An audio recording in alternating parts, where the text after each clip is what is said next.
पंचतंत्र का पंचम भाग, अपरीक्षित कारकम की छठवीं कथा। चंद्र राजा और बंदरों के दल की कथा। किसी नगर में चंद्र नामक राजा रहता था। उसके लड़के बंदरों के दल के साथ रोज खिलवाड़ करते हुए उन्हें खाना पीना देकर पुष्ट करते थे। बंदरों का सरदार शुक्र, बृहस्पति और चाणक्य के समान बुद्धिमान था। वह सबको नीति का पाठ पढ़ाता था। उस राजमहल में छोटे कुमारों के चढ़ने लायक मेढ़ों का एक दल था। उनमें से एक मेढ़ा चटोरपन से रात दिन रसोई में जो कुछ भी देखता घुस कर खा जाता था। रसोईदार भी काठ, मिट्टी, कांसे जिस किसी के बने बर्तन पाते थे उससे ही उसे मारते थे। उस बंदरों के सरदार ने यह देखकर सोचा, रसोईदारों और मेढ़ों की लड़ाई की बला बंदरों के सिर पर आएगी। इस मेढ़े को अन्न का स्वाद लग गया है और गुस्सेवर रसोईदार जो कुछ पाते हैं उससे इसे मारते हैं। कोई चीज न मिलने पर अगर वे जलती लकड़ी से मारेंगे तो उससे मारा गया यह मेढ़ा आप से आप जल उठेगा। जलते हुए वह अस्तबल की ओर भागेगा और फूस से भरा अस्तबल जल उठेगा। फिर घोड़े भी आग से जलने लगेंगे। सालिहोत्र ने भी यह कहा है कि बंदर की चर्बी से घोड़ों की जलन शांत हो सकती है। ऐसा ही होगा, इसमें संदेह नहीं। यह सोचकर अकेले में सब बंदरों को बुलाकर उसने कहा, जहां मेढ़े के साथ रसोईदारों की लड़ाई होती है इसमें शक नहीं कि वहां बंदरों का नाश होगा। जिस घर में नित्य अकारण कलह हो उस घर को, जिन्हें अपनी जान प्यारी हो, छोड़ देना चाहिए। और भी कलह से महल खत्म हो जाते हैं। गाली गलौज से मित्रता, बुरे राजा से राष्ट्र और बुरे काम से राजाओं का जस। सबके खत्म होने के पहले ही हमें यह महल छोड़कर वन में चल देना चाहिए। उसकी अविश्वसनीय बात सुनकर अभिमानी बंदरों ने हंसकर कहा, अरे बुढ़ापे से आपकी अकल मारी गई है जिससे आप ऐसा कहते हैं। कहा भी है, विशेषकर बच्चे और बूढ़े का मुंह बिना दांत का होता है। नित्य लार बहती है और बुद्धि उभरती नहीं। हम सब राजपुत्रों के हाथों से दिए गए अमृत के समान, स्वर्ग के समान तरह तरह के खानों को छोड़कर भला जंगल में कसैले, कड़वे, तीखे, बिना नमकीन और रूखे फलों को नहीं खाएंगे। इस पर आंखें भरकर उसने कहा, अरे मूर्खों, तुम सब इस सुख का नतीजा नहीं जानते। पारे के रसा स्वादन की तरह यह सुख तुम्हारे लिए जहर हो जाएगा। मैं स्वयं अपने कुल का नाश नहीं देख सकता, इसलिए मैं अभी जंगल में चला जाता हूँ। कहा भी है, वे धन्य है जो मित्र को दुख में पड़े अपने ही जगह में दुख, देश भंग और खानदान की सफाई नहीं देखते। यह कहकर सबको छोड़कर बंदरों का वह सरदार जंगल में चला गया। उसके जाने के दूसरे ही दिन वह मेढ़ा रसोई में घुसा। रसोईदार को जब कुछ नहीं मिला तो उसने अधजली लकड़ी से उसे मारा, जिससे उसके शरीर में आग लग गई और वह मिमियाता हुआ पास में ही घोड़ों के अस्तबल में घुस गया। जमीन पर बहुत घास फूस पड़े रहने से और उस पर उसके लोटने से चारों ओर आग लग गई, जिससे कितने ही घोड़ों की आंखें फूट गईं और वे मर गए, और कितनों ने अपने बंधन छुड़ाकर अधजले शरीर से इधर उधर हिनहिनाते हुए लोगों की भीड़ में अफरा तफरी मचा दी। इससे राजा ने दुखी होकर घोड़ों के वैद्यों को बुलाकर पूछा, बताइए, इन घोड़ों की दाह शांत करने का क्या कोई तरीका है?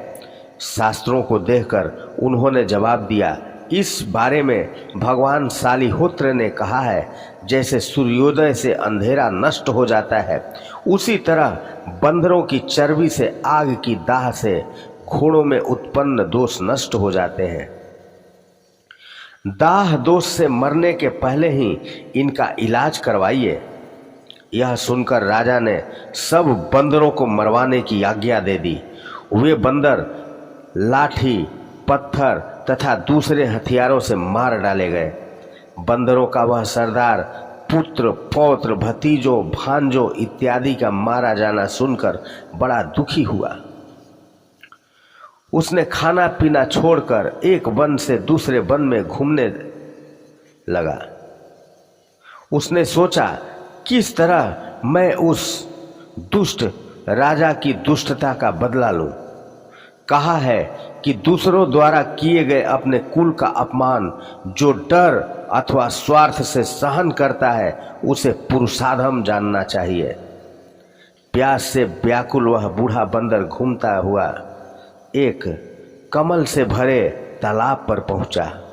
वहां जब उसने आंखें गड़ाकर देखा तो उसे पता लगा कि वनचरों के पैरों के निशान उस तालाब में जाते तो हैं पर निकलते नहीं। इस पर उसने सोचा, अवश्य ही यह दुष्ट जलचर का घर है, इसलिए कमल की नाल से मैं दूर से ही जल पीऊंगा। उसके ऐसा करने पर तालाब के बीच से गले में रत्नमाला पहने हुए एक भयंकर राक्षस निकलकर उससे बोला, अरे जो तालाब में घुसता है वह मेरा खाना हो जाता है। तुझसे बढ़कर कोई ज्ञानी नहीं जो इस तरह पानी पिए। मैं तुझसे बहुत प्रसन्न हूँ, अपना मनचाहा वर मांग। बंदर ने कहा, तू कितना खा सकता है? राक्षस ने कहा, 100, 1000, लाख जितने भी पानी में घुसे मैं उन्हें खा सकता हूँ। बाहर तो सियार भी मुझे हरा सकता है। बंदर ने पूछा, किसी राजा के साथ मेरी बड़ी दुश्मनी है, अगर तू मुझे यह रत्नमाला दे दे तो मैं सब परिवार राजा को बातों में भुलवाकर और लालच दिखलाकर तालाब में घुसाऊंगा। उसकी विश्वसनीय बात सुनकर उसने उसे रत्नमाला देकर कहा, अरे मित्र, जैसा ठीक हो वैसा करो। बंदर को रत्नमाला गले में पहने लोगों ने इधर उधर घूमते देखकर पूछा, अरे बंदरों के सरदार, तुम इतने दिनों तक कहाँ थे? तुम्हें यह रत्नमाला जो तेज सूरज को भी मात करती है कहाँ मिली? बंदर ने कहा, किसी जंगल में कुबेर ने एक गुप्त तालाब बनवाया है। उसमें रविवार के दिन सूरज उगने पर जो नहाता है, कुबेर की कृपा से वह ऐसी रत्नमाला पहनकर ही बाहर निकलता है। राजा ने यह सुनकर बंदर को बुलाकर पूछा, अरे सरदार, क्या यह सच है कि रत्नमालाओं से भरा कोई तालाब है? बंदर ने कहा, महाराज, मेरे गले में पड़ी यह माला ही इस बात का विश्वास दिलाती है। अगर रत्नमाला चाहते हैं तो मेरे साथ किसी को भेज दीजिए, मैं उसे दिला दूंगा। यह सुनकर राजा ने कहा, अगर यही बात है तो मैं खुद अपने साथियों के साथ चलूंगा, जिससे बहुत सी मालाएं मिलें। बंदर ने कहा, ऐसा ही कीजिए। इसके बाद राजा के साथ रत्नमालाओं के लालच में राजा की पत्नियां, उनके बच्चे और नौकर भी चल पड़े। राजा ने डोली पर चढ़कर बंदर को भी प्रेम से गोद में ले लिया, अथवा ठीक ही कहा है, हे तृष्णा देवी, तुझे नमस्कार है। धनवानों को भी तू खराब काम में लगाती है और दुर्गम स्थानों में घुमाती है, और 100 का मालिक 1000 चाहता है, 1000 का मालिक लाख चाहता है, लखपति राज्य चाहता है और राज्यासीन स्वर्ग चाहता है। बुढ़ापे से बाल सफ़ेद हो जाते हैं, कमजोर दांत टूट जाते हैं, आंखें कमजोर पड़ जाती हैं, कान बहरे हो जाते हैं, केवल लालच ही जवान हो जाता है। सवेरे उस तालाब के पास आकर बंदर ने राजा से कहा, देव, सूरज के आधा उगने पर तालाब में बैठने वालों को सिद्धि मिलती है, इसलिए सबको इकट्ठे होकर ही घुसना चाहिए।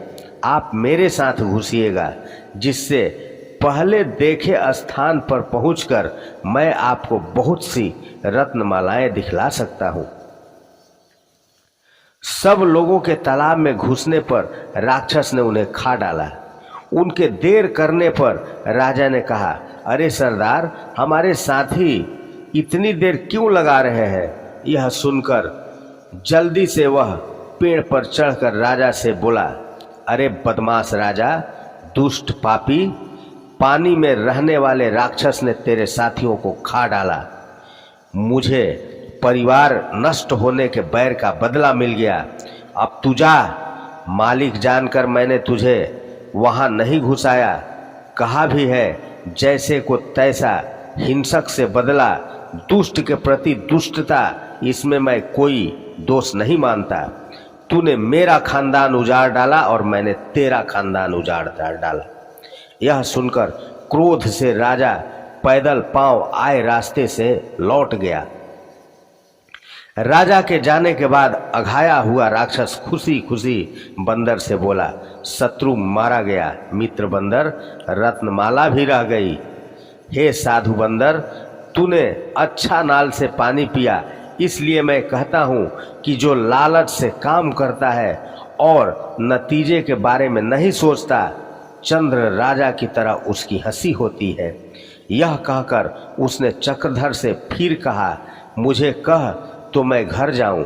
चक्रधर ने कहा, भद्र, विपत्ति के लिए धन इकट्ठा किया जाता है, तो फिर तू क्यों मुझे इस तरह छोड़कर जाता है?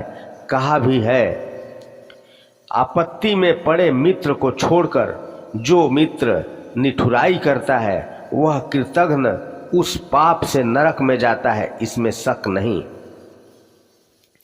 स्वर्ण सिद्धि ने कहा, यह ठीक है, यदि पहुंचने लायक स्थान में अपना वश चलता हो।